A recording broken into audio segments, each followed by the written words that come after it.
Elias was his name. He was a 60-year-old man who had lived alone his entire life. Society had shunned him because he didn't like to talk to people. He had neither married nor had a large social circle. Yet behind Elias's rigid demeanor lay a deep sensitivity. He loved children and animals, and he could form a bond with them even without words. Please don't forget to subscribe to our channel, like our videos, and leave a comment. It is an honor for us to grow together with you. Every morning and evening he would venture out to feed the animals living in the city's back streets. For Elias, this was not a duty but a ritual that nourished his soul. A few people who knew him were aware of this habit, but no one truly understood the special bond he shared with these animals. One night, one of the dogs he fed clung to his leg and tried to drag him towards a building. Elias was initially surprised, but the dog's barks and insistence guided him toward the building. A scream echoed from the building entrance, suddenly hanging in the air. Then a deep silence. Elias wanted to ignore it, but the dog continued barking frantically at the door. Something stirred within him. Eventually he couldn't resist any longer and approached the door. Just as he did, the door swung open violently, and an angry man burst out. The man had a stern face, and a glint shone in his eyes. Elias stepped back, but a faint voice came from inside. "Help!" This voice prompted Elias to make a decision. He normally wouldn't involve himself in such events, but this time he couldn't suppress the urge inside him. He carefully approached the door and extended his hand to the doorknob. For some time there had been talk in the city about a major missing persons case. The wealthy Davenport family was devastated by the disappearance of their 7-year-old daughter, Isabella. She had been kidnapped 3 days earlier while returning home from school. The family was doing everything they could, but the police still hadn't found a solid lead. The absence of a ransom demand raised suspicions among everyone. No one could understand why such a meticulously planned crime had remained so quiet. However, clues about the truth were slowly starting to emerge. The kidnapper was the family's former security guard. When the family learned of his crimes, they had immediately dismissed him, which filled him with a great rage afterward. He had plotted for years to take revenge for being fired and stigmatized by society.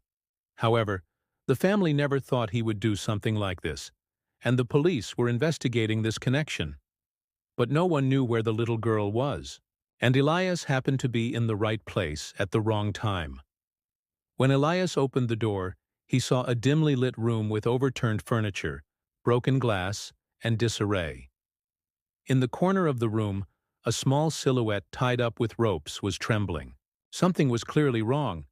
A small, shaky scream was heard, followed by a muffled sob. Elias took a deep breath, and suppressing the shudder within him, took a step inside.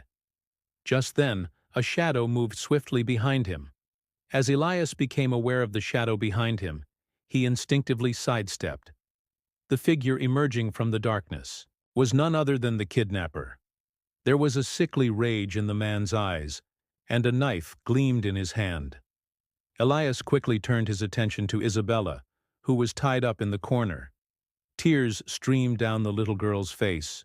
Her lips trembled in fear. However, when she saw Elias, a small spark of hope ignited within her. As the kidnapper approached Elias with heavy steps, he asked in a deep voice, "What are you doing here? Are you looking for your own end?" Elias watched the man's movements, without blinking, calculating whether there was an escape route in the corner. As the danger of his situation escalated, the avenues for escape grew narrower. The man advanced towards Elias with a knife in hand. There was a wild glint in his eyes. "Who are you? What are you doing here?" he hissed, his voice threatening. Trying to remain calm, Elias replied, "Let the girl go and don't make this bigger. The police will be here any minute."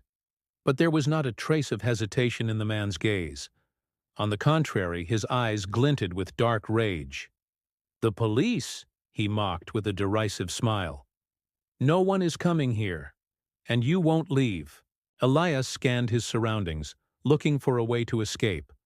but the man suddenly lunged at him. Elias raised his arms to defend himself, but when the man swung the knife quickly, Elias reflexively jumped aside. This time, however, luck was not on his side. The sharp knife cut into Elias's leg.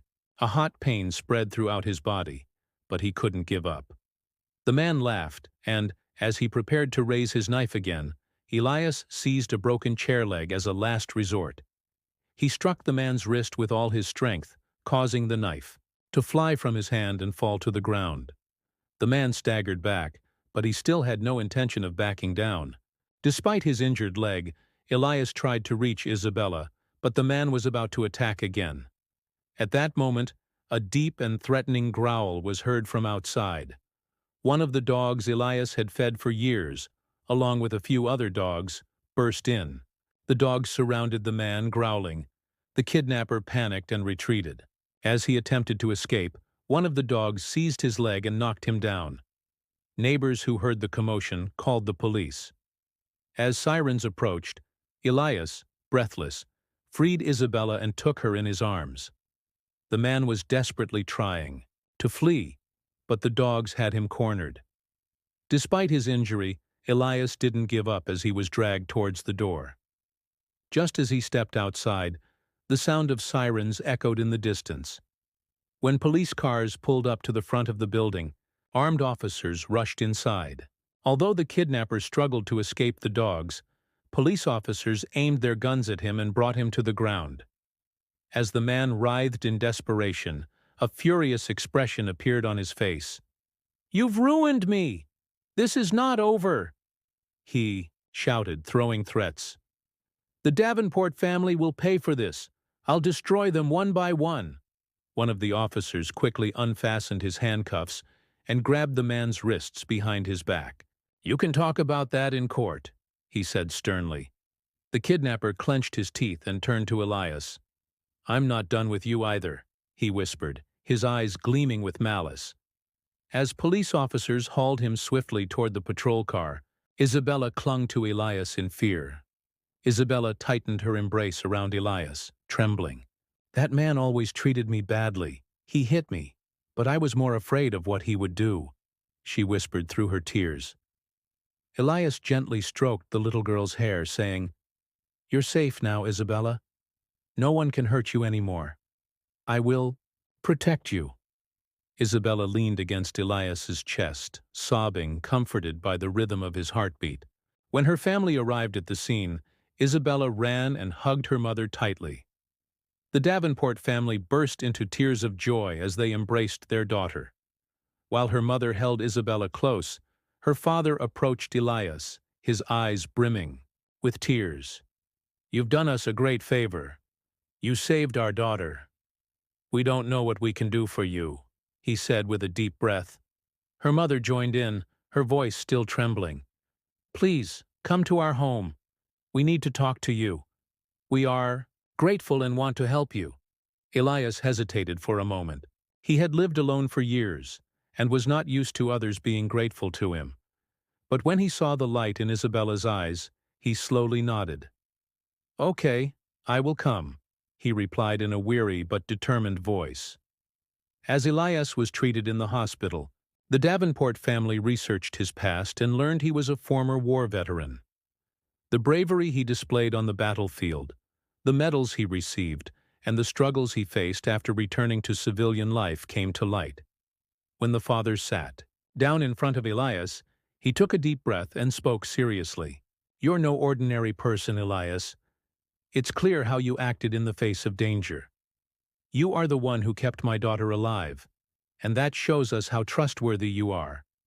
If you accept, we would like you to be Isabella's personal protector. It's vital for her to feel safe again with you by our side." Elias paused for a moment. The shadows of his war years, his lonely life, and his retreat from people flashed before his eyes. It had always been hard for someone like him to feel a sense of belonging. But then he focused on Isabella's grateful eyes. The little girl placed her trembling hands on Elias's injured hand, her voice almost inaudible. "Please stay, Elias. I know you will protect me. I'm scared without you." Seeing the trust in the little girl's eyes, Elias's hesitation faded away. He smiled softly, took a deep breath, and nodded. "All right, Isabella, I will protect you. And this time, not just as a warrior, but as a family member. Please don't forget to subscribe to our channel, like our videos, and leave a comment. It is an honor for us to grow together with you."